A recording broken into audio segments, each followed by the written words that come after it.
Hello, I'm Fantastic, and today I'm going to be talking about the Heroine rare machine that is coming back for the manyth time to North America. So, as with any returning event, there usually will be various buffs and or new evolutions and or new cards included. In the case of Heroine, we only have buffs primarily in the higher rarities, there as well as new weapon assist for 5 of the 6-star cards. Now, these are definitely welcome and it helps keep these older cards relevant because, again, this is one of the oldest events in PAD. But the problem is a lot of the 5 stars are neglected and they're losing their luster or edge, so to speak. Upon the initial debut, they used to be some of the most desirable cards to have and had very few alternatives or replacements. By comparison, many of the 5-star cards now have really just fallen out of favor because they've either lacked various buffs or just newer cards are simply stronger due to how old these cards are. So with that in mind, there is definitely less motivation to roll, especially if you're an older player because, like myself, I have copious amounts of certain of the 5-star cards, and because of that, there's much less motivation for me to roll, even though the 6-star cards and 7-star cards are quite powerful, and I also don't have most of those. That being said, this video will explain the pros and cons of this event, along with each of the individual cards. So, as mentioned before, there is value at all of the different rarities. It's just there's less value compared to before. And again, the 6-star cards that have received weapon assist evolutions have become significantly more powerful because 3 out of the 5 of them offer bind immunity with additional hazard resist, which is quite valuable. And there's actually quite high weighted stats at the top rarity. 1500 plus weighted stats is as big as we're really going to get. On the drawback side, this is an older event, so if you have rolled many times in the past, you will possibly have many duplicates. Furthermore, the 5-star cards are really just not being shown as much love as I really hoped they would have. If they had received some weapon assist, they could have definitely regained some value, but that's unfortunately not the case. And again, they did not receive much in the way of buffs. And this is becoming a more top-heavy event. So this event does have nice cards, but unfortunately, if you look closer, all the 5-star cards, with the exception of Mel, are just B or lower. Like, they're okay, and those are going to be the majority of cards you actually roll. So it can be a little misleading. It looks like an interesting inverted Christmas tree, but it's just not going to be as favorable as you might think, so to speak. So, for my approach to collab rolling, I generally like to try and hit as many 5-star card or bottom rarity cards as possible that provide value for myself. So in this case here, I'm less inclined to roll in Heroine. With that being said, let's look at each of the individual cards. So, Ilmina is the first 7-star card featured, and her base form has been basically the poster child of top placing ranking dungeon teams because she provides 4 skill boosts, she has relevant killers, she has a VDP, she also has a bicolor active with a button which could basically solve 2 floors in one. And because of that, she was oftentimes featured as a top sub or a top leader for the highest scoring ranking dungeon team compositions.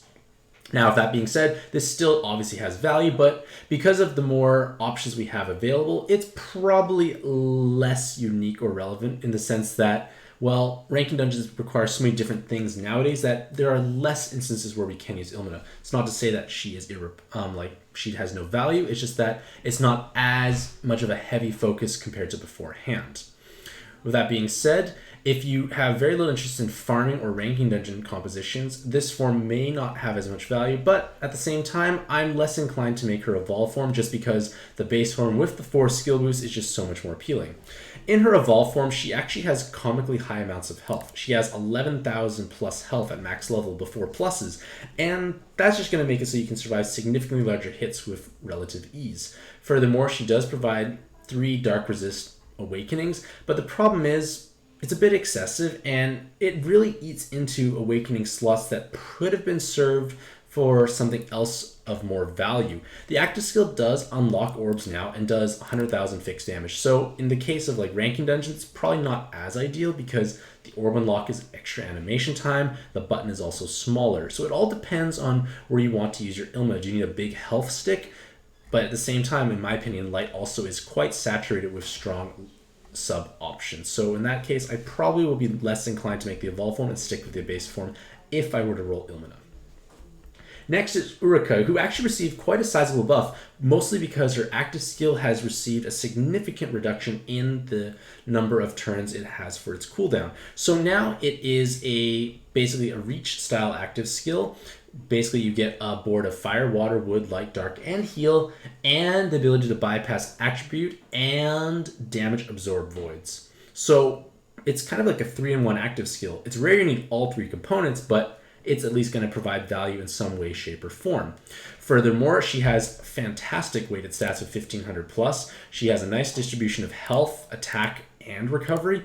And with this 20 turn cooldown, it's basically on par of a Fujin active skill, but she has skill charge through Super Awakenings, which means that she can gain a single turn of personal haste when matching all 5 colors. Of course, this is not going to always be the case, so if that is not going to work out, you can utilize 7 combo as a Super Awakening. So she has a nice double 7 combo, some movement time, some skill boost, but she has that Fujin style active skill. The drawback is she does compete with Beach Fujin, and Beach Fujin is a potentially 777 combo card that also has 3 time extends.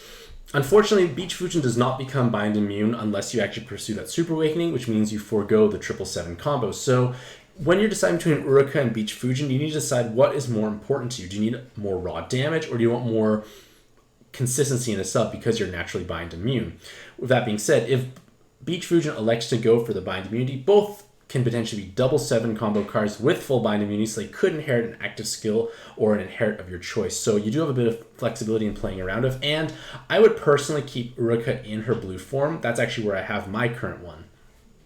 Because by comparison, the dark form is just, in my opinion, not as meaningful. Yes, the active skill will unlock orbs, but the thing is that rainbow board changer only really helps rainbow-based teams. If you're utilizing something that is monocolor, the rainbow board may provide insufficient number of orbs that you need to have to overcome the spawn in question. So unlocking is nice, but you don't necessarily want to ruin a given board with this active skill, which could definitely be a result. So it is a bonus, but the orb change itself is not what I'm really after.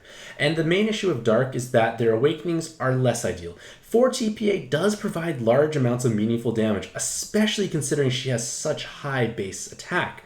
But the problem is the meta has definitely shifted into more a blob-centric nature. And with blob-style active skills, you generally match, say, a row of that color. So in this case here, it would be a row of dark, and then you activate fully. That will provide damage for the whole team, but Uruka will is not able to tap into her TPAs, because if they need a row to activate, you need 6 plus 4, which is 10, which is highly unlikely to have on a given board. And in all honesty, utilizing a sub that has at least passive team damage, or at least personal 7 combos, will be much more meaningful by comparison. So it's not to say that Uruka is weak in this form, it's just that we have no real good place to take advantage of TPA, because TPA is kind of an underwhelming awakening. Unless you're something like Roach, who has a gazillion amount of TPA damage, it's really not going to be as meaningful as you truly think it will be. The next 7-star card is Planar, and Planar has a very powerful active skill in both forms. In the base form, it does not have the orb unlock. In her dark form, she can unlock orbs. But I want to talk about this active skill in a bit more detail, because it might be seen as a bit redundant, and it has a lengthy cooldown, but it is, in my opinion, a bit stronger than initially meets the eye. So for 1 turn, you increase your combo count by 3. That's big. And you also change the whole board to fire, dark, and heal orbs. So you have a tricolor board changer with a massive combo count boost. But the problem is, this is a 16 turn cooldown. Actives of this nature with no secondary effects can be 8 or 9 turns. So you're paying quite a premium for this +3 combo count. So is this good or bad? And the answer is yes. It's both good and bad. It is bad in the sense that you're probably only going to be able to use it 1 time in a single dungeon. Another tri-elemental board changer has a strong likelihood of being used twice in a longer dungeon. But if you don't use it twice, you're using it towards the end, which is usually where you need to have orb changers, because the final floors tend to be more difficult. Now, when you come to these difficult floors, you want to really make sure you actually kill them and overcome whatever mechanics they have. So with Planar's active skill, this +3 combo count is almost always going to guarantee you kill said spawn. You will have enough to overcome combo shields, and when you think about it, +3 combos is actually a modest increase in damage output, which can definitely be significant. So it's kind of combining a board changer, which it already is, and a small amount of burst. And you only get to use this active skill one time in a dungeon, but it's used at the end when it really counts. So it's actually a bit more valuable in my opinion, because when I play through the higher level arenas, I might use those tri-elemental board changers once, but oftentimes I kind of use them towards the very end, so this might be the case of Planar. I don't have her, this is all hypothetical, but this is how I view this active skill. It's actually a bit stronger than initially meets the eye. So with that out of the way, let's take a look at what Planar offers through their different forms, mostly because of their awakenings. So in their base form, they have 2 Fire Rows and 2 Dark Rows. And this is unfortunate because mixing rows is not really a thing in my opinion. Like if it was 4 Fire Rows, she would definitely become quite a powerful Row sub because that's a lot of passive damage for the entire team. She does have a wonderfully high amount of weighted stats with a pretty healthy stat distribution, and the Dark attribute means she will benefit from the extra health from Row's leader skills, so she could be strong, but in my opinion the 2 Dark Rows are kind of dead awakenings. And with that in mind, I would be more inclined to make her evolve form, but with that being said, if you do find yourself lacking another strong fire sub, Planar can definitely work out if you are needing something that does rely on rows. On the other hand, their evolve form does include the orb unlock, which is definitely important. I'll take one more turn for the guarantee that the board actually unlocks, but their awakenings now provide potentially either double VDP or double 7 combo and a follow-up attack along with 1.5 bonus seconds to orb movement time. So she's basically combining many different valuable aspects into a single card while also having this massive amount of weighted stats with a very heavy emphasis in health. So with this dark fire typing, it does provide value for Phenom and Ina teams. If you are lacking something like Hiei or Ranger Slayer, you cover fire, which is kind of an awkward color, while also having potentially strong 7 combo damage and definitely strong BDP damage with that kill active skill. Yes, the hearts are less needed for auto follow-up attack leaders, but the thing is, it does provide value for other leaders that don't have auto follow-up attack. Auto follow-up attack is definitely the strongest mechanic at this point in time, but not every player can truly tap into it. And if you are running a team that has to utilize a real follow-up attack, Planar is almost always going to be one of your best choices for fulfilling that role. So she does have a lot of staying power, especially if auto follow-up attack does fall out of favor for some reason. Next is Cherun, and their active skill in both forms provides you with a single turn of +1 combo count and unlocking the board, plus changing all orbs to water and heal. So you're basically like Zila with only +1, not +2 combo count. We know Zila has a very valuable active skill. The difference in combo count can make a difference if you're relying on super follow-up attack plus VDP to kill things, because you may not hit that 7 combos, so that may or may not be an issue. But in her base form, she does have 2 combo orbs, which is a little bit wasteful because in general, in order to have 10 to 12 orbs present at a given time, you most likely need a system to truly let those orbs flow all the time, or at least a 99 turn Skyfall buff active, but even then, a system is probably the most reliable way to ensure you have sufficient water orbs, so those may or may not be wasted. But the Rose will definitely have value on the future Minika teams when she comes to North America, because she is essentially like a water Tifa who relies on water Rose to deal damage, so this is a natural fit. You have water Rose, you have potentially large skill boost, you have time extend, you could have team health, and you have an active skill that is always going to be helpful. With that being said, I am more inclined to pursue Revolve form. Yes, this leader skill does look appealing on paper, but your effective health is quite low, and you have to match 5 something, and then match something that's not water, and then match 4 water. So you're going to be lowering your combo count. You have very low effective health. You do have damage, but if you can pad yourself with passive damage awakenings through Rose and Orb enhances, damage should not be as big of an issue. So I'd be most inclined to make her evolved form, because in her evolved form, she provides numerous amounts of utility, especially for that future water Tifa style team.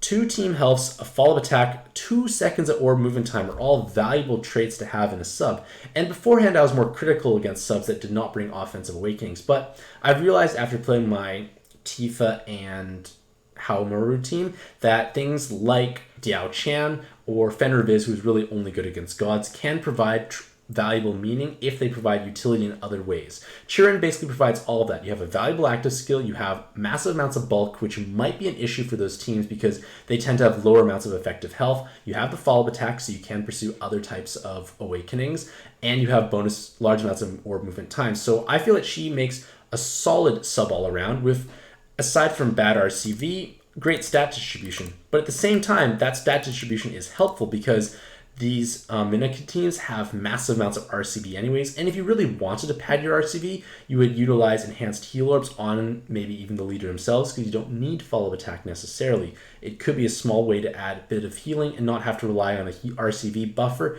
to overcome the Brachy spawn in Alt Arena 3. Now we come to the 6-star cards. So 5 of the 6-star cards have received weapon assist evolutions, which have basically made those cards quite relevant and powerful once again.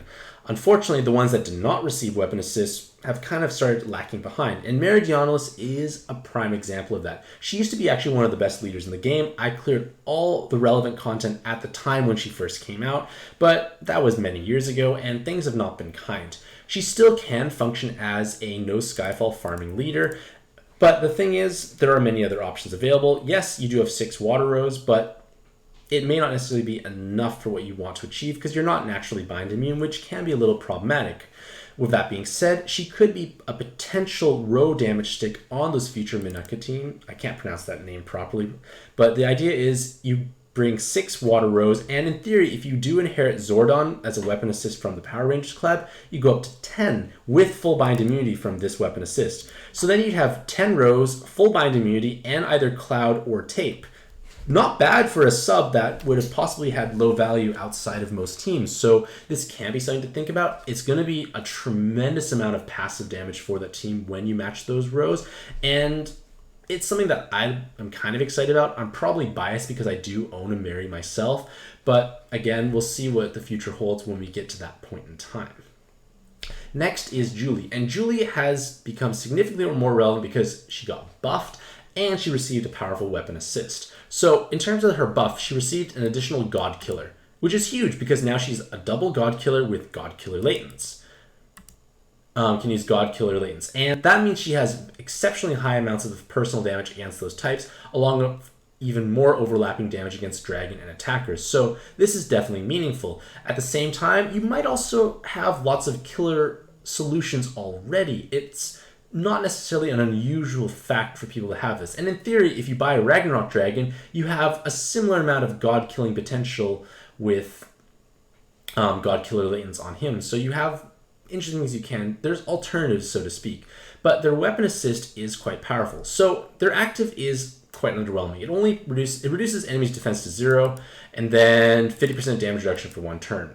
Like, that's not very great, but it comes from a 16 down to an 11 turn cooldown, which is okay. It's definitely it's workable, especially as a weapon assist because it's full bind immunity with jammer and poison. So whenever you have full bind immunity that provides additional benefits, it's definitely quite helpful. Now, a single 20% jammer and poison is not the largest thing in the world, but it is still resist. Jammers are, in my opinion, less important, but if you are struggling to hit enough poison resist, this can definitely be a solution, especially on something like Beach Fujin, which needed bind immunity if you went for the 777 combo route, so at least you're getting that bind immunity with some collateral benefit.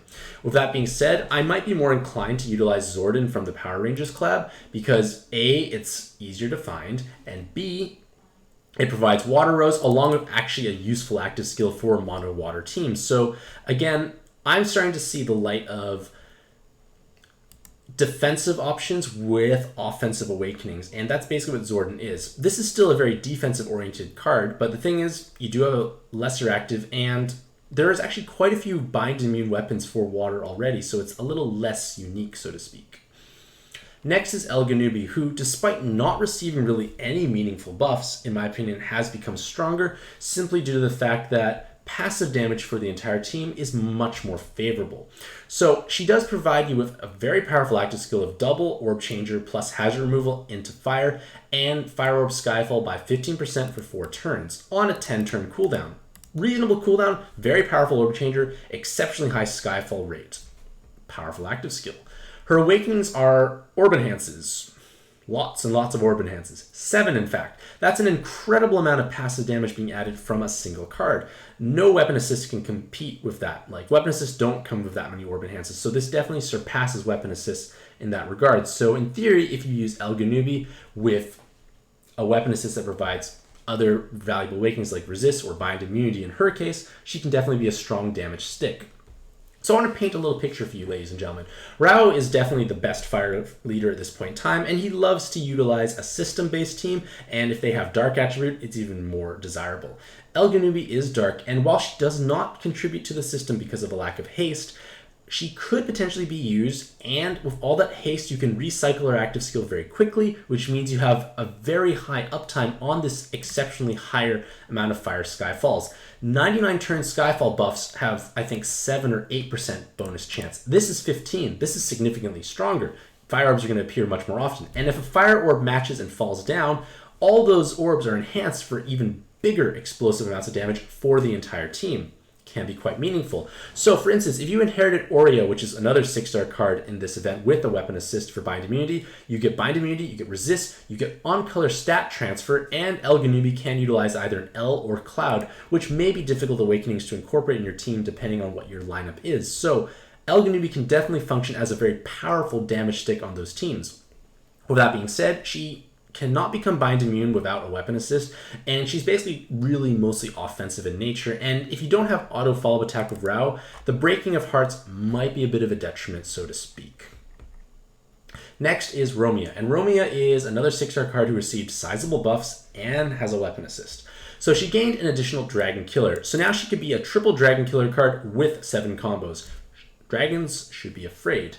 With that being said, she also has 4 time extents, so there is motivation to definitely utilize her as a traditional sub because Wood oftentimes lacks movement time bonuses. There's no Yomi equivalent, there's no Yuna. It could be difficult to incorporate movement time into those teams. So Romia can definitely provide that as a solution.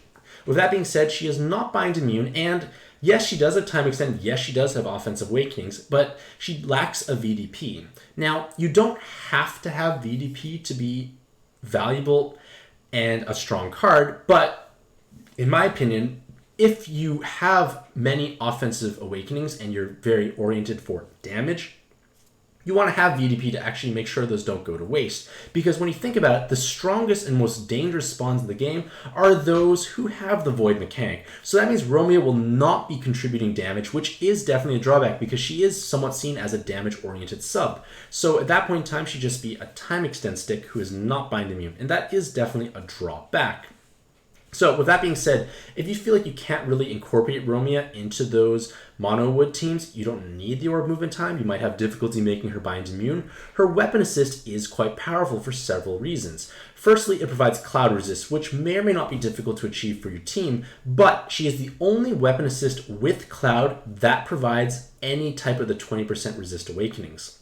Now, I know 1 poison resist is not incredible, it's not super flashy, but it's something we couldn't do otherwise. It might help us achieve that 100% resistance against a relevant and dangerous metric with relative ease. Furthermore, this board changer, while on a 14 to 8 turn cooldown, does not include hearts, which could be problematic. The fire, dark, and wood is actually relevant for Ina and Rao teams. So basically, you could have a weapon assist that provides the cloud and poison and has a board changer that is useful. I actually utilize Zuo on my Ina teams as a weapon assist for those dark rows. So that does charge up, and I don't mind because it's still a useful active skill. The same thing can apply for Romia, and the same logic should extend to Rao teams who can trigger off of those fire orbs and does not need hard orbs to truly shine and function.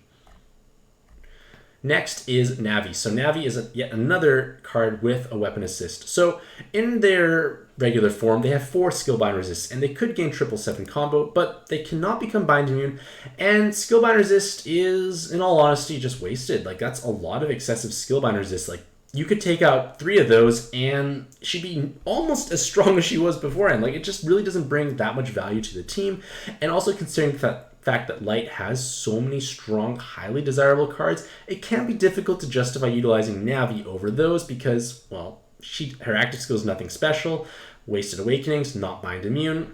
It's okay, but her weapon assist really saves the day.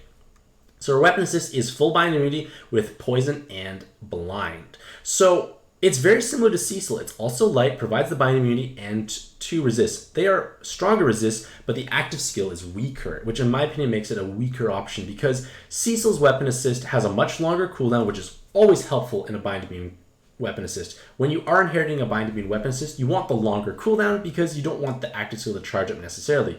With that being said, Cecil's weapon is much stronger because you like that active skill. That is a strong active skill. It's a Fujin style active skill with a tri-elemental board changer. It is just stronger. It does provide less ideal resist, but it is a stronger active skill with a larger margin for error. With that being said, if you are struggling to find poison and blind resist, this definitely could be the better weapon assist to make, assuming you don't actually charge up Navi's active skill, which is much less ideal by comparison. Next is Barbera, who has gained a new Devil Killer Awakening. So they can have double Devil Killer, they can have double Machine Killer along with a single Healer Killer, while also being able to use Machine Killer Latents. That allows them to be fulfill a very specific niche role for your monster box as a killing option against those 2 spawns. But again, without the VDP, it may be hard to include them into those endgame teams you truly love.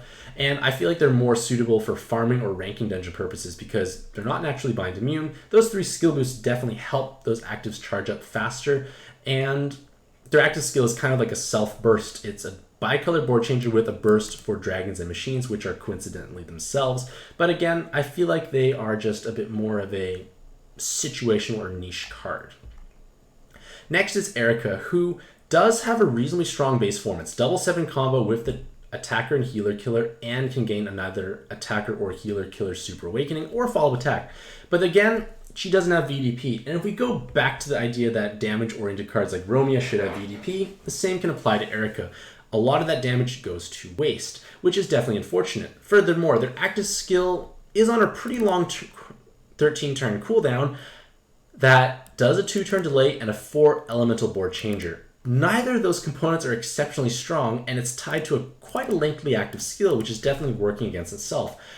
Board changers are usually used to try and kill a spawn. So if you make a board, why would you be delaying it? You're probably going to kill it anyways. It's just kind of counterintuitive. Conversely, if you delay a spawn, the board changer is not necessarily that helpful, and it's only 2 turns. So it's not really bringing enough of either aspect to justify this lengthy cooldown. But with that being said, their weapon assist might be what you're looking for. The weapon assist provides 2 killers, and it does then have a longer cooldown, which is good for weapon assist. But having healer and balance killers are definitely less ideal killers for the most part, but having both of them in a single card can save those inheritance slots, has relevance for obviously ranking dungeons, farming content, or things like training arena where you have balance and healer spawns that have massive amounts of defense. So this can definitely be a way for your damage oriented cards to deal even more damage against those specific spawns. It is relatively niche, but so is the fact that 2 killers on a single weapon assist is incredibly rare. And the final 6-star card we come to tonight is Oria. So Oria is basically like a weaker reach in this form. You have double devil and attack roll above 80% with an active skill that is very similar to reach. You change heal to fire and then ignore color absorb and damage absorb. So Fujin style active is included in this. So it is a powerful active skill on a lengthy cooldown. So before her weapon assist, she was quite difficult to utilize fully because you don't really want to use her as a sub. She's not contributing that much. You can't really inherit her because the active skill is too long. But if we fast forward to today, this is one of the more powerful weapon assists available because it provides full bind immunity and has that long cooldown, which we like. Furthermore, it's the only bind immune card that fire actually has, so it now will transfer stats to fire cards while also having an active skill that is relevant. Being able to have a Fujin style active skill that also makes fire helps those teams, and even if it doesn't charge up, you have that big window to play around with, so your base active skill will remain intact unless it's delayed by an absurd amount for some reason. And in all honesty, Oria's weapon assist could not have had better timing. Rao was just introduced, and now we have the first bind immune fire weapon assist that provides jammer and blind resist at the same time. So it's quite a powerful active weapon assist, and the only real fault I can truly find is that jammers are less ideal compared to something like poison or blind, but it's a really small nitpick aspect, and it's definitely one of the stronger possibilities for fire teams because Rao loves to form a system, and unless you have duplicate Raos, it's going to be hard to form a system without tapping into the farmable Nidhogg, who lacks bind immunity. And if your cards get bound, the system falls apart. So this is definitely the best solution to creating bind immunity for your system cards for fire teams, and it's definitely going to be the most relevant application for Oria. And now we come to the 5-star cards, which are unfortunately on the decline. So Kuvia was not good the previous time. I don't think she received any love whatsoever, so she hasn't gotten better. The TPAs, like I mentioned before, and with Uruka, while nice, are not going to work out in Kuvia. Her attack is so low. Yes, you do have 5 TPAs, but you have very low attack. And again, blob teams do not want TPA because it's just taking away from the fact that their activation won't necessarily happen. It's just a card that really doesn't fit that well at this point in time, and she only has 7 instead of the full 9 awakenings. Next is Mel, and Mel used to be the best healing solution in the game because of those 6 enhanced orb awakenings. But unfortunately, or fortunately, many more options have become introduced and gives players options when building their teams. So now you no longer have to rely on Mel. And while Mel can definitely still be a strong healing solution, they're no longer the only and best choice. You have options. And Mel is not without faults. The 5-turn active skill does help, but even though you have 6 enhanced heal orb awakenings, a lot of it kind of goes to waste because you only have 55 RCV at level 110. And RCV is what influences the healing aspect from these enhanced heal orb awakenings. So you have similar healing output to other options that may only have 3 enhanced heal orb awakenings. So that means you are wasting several awakenings. Now, for the most part, these healing solution subs tend to not have offensive awakenings, which is perfectly fine. Not all cards need to have it, but Mel is also not bind immune, which is definitely working against them, whereas the other options are bind immune. So you've got a bit more hurdles going on with Mel, so to speak, and they're just not bringing as much to the table. Yes, the follow-up attack could be useful, but again, you might be utilizing other cards where the follow-up attack might not have as much relevance, and really, they don't bring much else to the table outside of a short charging active skill. Next is Mito, and Mito is able to function as a strong devil killing option. She can also utilize devil killer latents to supplement her 2 natural devil killers, but the thing is, we have more and more options for devil killing cards. She's lost her kind of niche, so to speak, and one important thing I want to stress is that yes, she does have 2 devil killers, but the problem is her attack stat is quite low. And in order to truly shine, she needs to utilize devil killer latents. And when that occurs, she definitely surpasses triple devil killing cards. But the problem is devil killer latents are arguably the most valuable currency in pad at this point in time, simply because the current endgame content is dominated by devil spawns, which means you need to have devil killers on those cards to do truly meaningful damage to them. And if you're throwing devil killers onto just a pure devil killing stick that has no VDP, won't be utilized in other content, it is definitely a drawback. With that being said, her active skill actually now recovers some Awoken Binds, which may not necessarily help Mito, but it might help Light Metatron and her Weapon Assist because they share the same active skill. So now players might have a solution to Awoken Binds that can be inherited while providing some Awakenings. It's small, but it is worth mentioning. Next is Momiji, and Momiji is a transitional follow-up attack sub. They provide follow-up attack, they provide some time extend, they have a board changer of light, wood, and hard orbs. You do things, but you are underwhelming for the most part. I honestly just foresee Momiji being used by brand new players who have no other option for dealing with Resolve because she comes ready to use out of the box. She does have a useful active skill, but she will also be quickly replaced in the future because, well, the weighted stats are low, the awakenings are really not that great. There will be better things that come in the future, but transitional is definitely helpful for brand new players. Next is Sheena, and Sheena used to be one of the stronger cards in this event and quite desirable. Unfortunately, her usage nowadays is mostly relegated to farming or ranking dungeons, and that's because she has 3 different killers, she can gain VDP, she has 7 combo, and she has a bicolor board changer with no secondary animation, so the fastest possible animation she has. Unfortunately, I have actually not used my Sheena in quite some time. It is relatively niche what she can be used for, and I guess you do want to have duplicates because in theory you can utilize killers for each of the 3 types that she has, well, killer latents for the 3 types she already has. So you can have a physical killer Sheena, you can have a machine killer Sheena, you could have a double killer Sheena. Your Sheenas can be customized. It's something that I've done because I've actually rolled 5 Sheenas, but it's a very small thing, but it is worth noting that it does have some possibilities. And then last and kind of least is Runelis. So Runelis is the final card within the Heroine Rare Machine, and their active skill changes fire and light to wood, increases orb movement time by 150% for 1 turn on an 8-turn cooldown. This is actually not a bad active skill. You create lots of wood without breaking hearts, while overriding movement time debuffs. Not bad. Her awakenings are 4 orb enhances and some L's, and a 7 combo. So she does provide meaningful amounts of passive damage for the team, but the thing is, she does have lower weighted stats. She cannot become bind immune without a weapon assist, so it is a okay card. It can add damage, but the thing is, mono wood teams tend to be dominated by Zila, and there's not much room left over. You might even utilize Dark Razor as well for the fast charging Fujin style active skill for 2 turns. So it's a very competitive color for subs, and you may not necessarily need to have an orb enhance oriented card because all of your cards are probably coming with double or triple 7 combo anyways, so it may not be necessary. So that's one reason why I feel like Runelis is not necessarily going to be performing as well.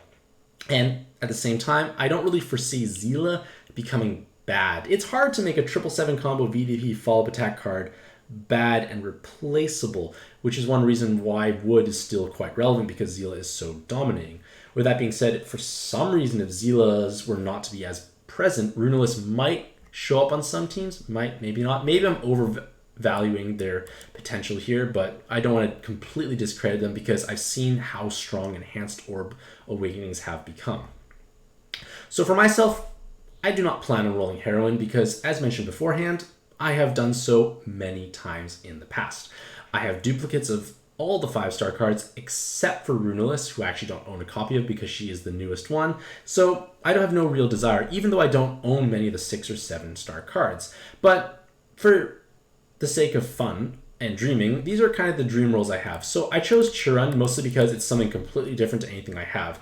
I've wanted Planar for quite some time, but my Ina and Phenom team can clear everything right now available, and I don't know if it is a strong card, but would I necessarily replace anything? I might, but the gain might be somewhat small. By comparison, Cherun I feel like will have applications for Minika teams in the future, and I kind of just want to be positioned well for that. Maybe she'll be a flop, but at least it's something different. It would be my only blue Yogg style active skill because I actually don't have a beach Yogg myself, or any Yogg actually when I think about it. So it's just something different for my monster box. And again, these dream rolls are just my personal preferences, and they only are what applies for my individual monster box. So take this section with a grain of salt. On the other hand, I want Elgenubi because, well, she's going to be the best Fire Orb enhanced stick available in the game. I don't really foresee Gung Ho ever making a card with more orb enhances. Like, there's just not enough space to begin with. So Elgenubi is going to fulfill that role. I don't have a Rao team. I don't have the ability to make a strong one. I have no Rao or no competent pairing, but Elgenubi might just be interesting to have. And I do have a Meridionalis. I don't have many actually, but I feel like Elgenubi might be most interesting. I do have enough bind immune weapon assist, so the other 6-star cards are less appealing overall. And then finally, Runelis is just simply the default winner for the 5-star card I want because I just don't have one. Like I don't want 6 Sheenas. I'll just take a card I actually don't have because it's new. So, in conclusion, the Heroine Rare Machine does return to North America alongside many numerous buffs, but they're buffs more so for the top rarity cards. The 7-stars receive quite a few sizable buffs to their potential active skills, but the 6-star cards, at least some of them, receive sizable improvements, especially with the weapon assist that were given out, because 3 out of the 5 provide bind immunity, which might be incredibly valuable depending on the depth of your current monster box. Unfortunately, the 5-star cards have not kept abreast by comparison. They receive minimal buffs, they are becoming power crept by other options, and they've lost their unique edge or niche, so to speak. And this definitely does put a damper on the event as a whole because it used to be quite strong. And it still is a reasonable event, but it's become significantly more top-heavy by comparison. Before, it had a much healthier distribution of low-rarity cards being strong and high-rarity cards being strong. Now, it's mostly just high-rarity cards being the true chase prizes, which definitely gives less motivation, even for newer players to possibly roll. Still might be good to get a couple rolls in because they are still interesting cards, but definitely less motivation and less encouragement from my part compared to the last time it came around. With that being said, let me know what you think about the Heroine Rare Machine in the comments below. Do you think it's still a good event worth rolling in, or has it lost most of its luster overall? Let me know what you've rolled in the comments below as well, and I plan to actually put timestamps in here, which you probably have seen if you have watched this video anyways. But with that being said, hopefully you all have a fantastic day. I wish you all the best luck in your own pad adventures, and happy puzzling.